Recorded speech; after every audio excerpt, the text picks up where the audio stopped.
I'm delighted to be joined in our pod here by Kieran Coleman. And Kieran is doing a rather novel fundraiser for Crumlin Children's Hospital. How are you doing, Kieran? Hi, Fran. How are things? And it's nice to have you here today. It is a very novel way to raise money. Tell the listeners what exactly you're doing. Well, basically, this is my third year doing it. It's a sports bike trip across Europe. But basically, I'll be covering 11 countries in 11 days, just over 3,600 miles. As I said, it's my third year. I've been to Berlin, Gothenburg, Italy, Switzerland, and so far I've raised €10,000 for Our Lady's Hospital in Crumlin. That's fantastic. Now, you're doing it in a more scaled-down way this year, isn't that right? I am. My initial involvement was through Click Sargent, who offer help and support to Crumlin Hospital as well. We had 42 bikers in the first year, 2009.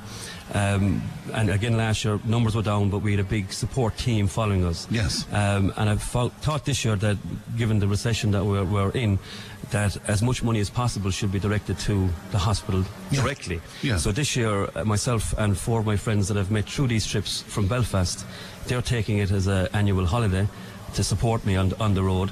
And basically, everything that I raise will be given directly to the Children's Medical Research Foundation. So there will be very little spend for admin and for... The admin now is my own little printer. Is your own little printer? All right. Okay, it's very good. So you're scaling it down, so most of the money, or all of the money, goes to Crumlin. Why did you get involved in Crumlin in the first place, Kieran? Why? I came across it as a trek, as I said, 3 years ago. It seemed like a fantastic all right, but that was how you got into the Crumlin involvement. Okay. It wasn't through any personal involvement with Crumlin. No, it's just something I find with the kids. I think, like, Crumlin deal with over 100,000 patients a year. Yeah. And if you think about it, okay, not all the stories have great endings, but of the happy endings, each one of those children, if you imagine how many people they interact with and affect for the rest of their lives afterwards. Of course. That's a phenomenal impact. Of course, yeah. We do a lot of work with them ourselves, and we find people very generous towards Crumlin as well. Yes, I found it. How do you actually raise the money? I've done everything and anything. Most recently, I've had my chest waxed. Ouch. Ouch is right. I did that with our Crony Football Club. They kindly helped me in that night. I've done bagpacking. I've had choral nights, fun family quizzes, pub quizzes, poker classics.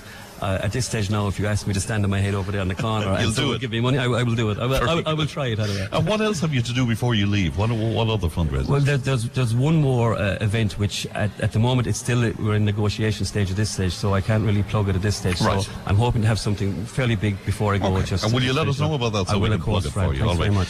You were saying that this trip has meant an awful lot to you on a personal level, that you've met people and you've been in situations that you would never have been in or never met. Yes. It's been fantastic. I mean, taking away from the fundraising and the obvious benefit of that and Crumlin Hospital, just as I said, from a personal point of view, I've seen places that I know I would never have probably seen if I had stayed at home. I've met fantastic people both along the road and travelling in the last 2 years, and I have some great friends out of it.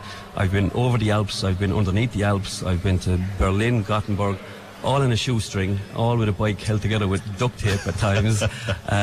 But to say it's left a lasting mark would be it really has. You told me a lovely story about a conversation you had with an Italian. He didn't speak English, you didn't speak Italian, but you conversed about Trapattoni. We spent 10 minutes about the nuances of Irish soccer. Without having the language. Without having one word of a common language between us. And it was little things like that make you realise, look, life is good. Of course, you know? Is there something about bikers as well internationally? I mean, do bikers sort of look after bikers? Is that? Yeah, I found that. I mean, especially in the continent, when you're travelling the road and you see a biker come the opposite direction, you'll get a wave every time. Right. Yeah.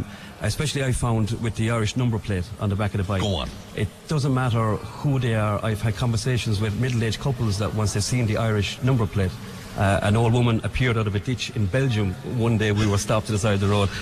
It's just something about the Irish, something about being a biker. It's very good. It just draws people. And even though you travel with lads with English number plates because of the Northern Ireland thing, they seek you out more so than the English. They do. I don't know, is it my head or what, but there's some kind of a draw there. And it's brilliant. It's small things every day that make a difference, Fran. There's no doubt that there's danger riding a bike, Kieran. I mean, are you conscious of that all the time? You have to be, especially say travelling abroad. Obviously, you've got the opposite side of the road. We've had one or two situations that were a bit hairy, shall we say. Yeah. But I mean, if you don't live life, Fran, I suppose. What's the point? That's the way I look.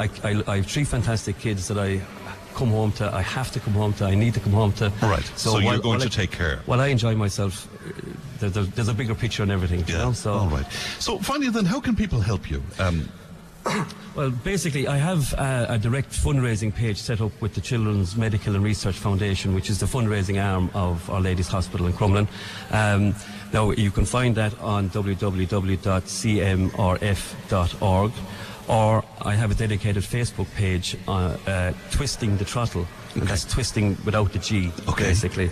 And on that you'll find various links both to Our Lady's Hospital, to my donations page, and also to numerous other events that have been ran around the country for Crumlin. Very good indeed. So it's called Twisting the Throttle. That's TWISTIN,